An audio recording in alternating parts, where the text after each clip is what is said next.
So there are actually 6 different types of maca that you can consume.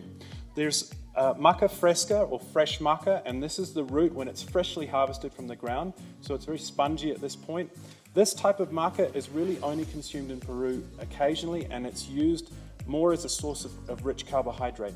The Incan people believed that fresh maca was not medicinal, and it was only medicinal once it had dried. So what they would do is they would sit this maca out in the sun for 3 months, and it would dry into these little pellets. So I'll give you an example here of the difference. Soft and spongy fresh maca, rock hard dry maca.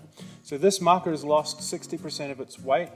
It's rock hard and it's ready to be consumed. This is what we call maca seca, which means dry maca. And this is the main form of maca consumed here in Peru in Junín. So they will boil these dry maca into their teas or their porridges or soups or stews, and they believe that this is the most medicinal form. We cannot export the roots. It's illegal to export the roots out of Peru. So what we do is we create powders of these. So the first powder I'm going to show you is what we call harina de maca, which means flour of maca, or raw maca powder. And this is basically the root ground down into a dry powder. So this powder in Peru has to be cooked before use. It's used in baking, also in porridges, and added to foods as they're cooking. Beyond this, if you want to take maca in a direct form without having to cook it, then there's activated or gelatinized maca. So this powder here goes through a pressure heated treatment. Every every process is different depending on the company that's doing it. And this simulates the traditional way in which maca would be cooked in Peru. So this maca here, we call activated maca, is ready to eat. This can go straight into your smoothie or your raw food, or you can cook it again.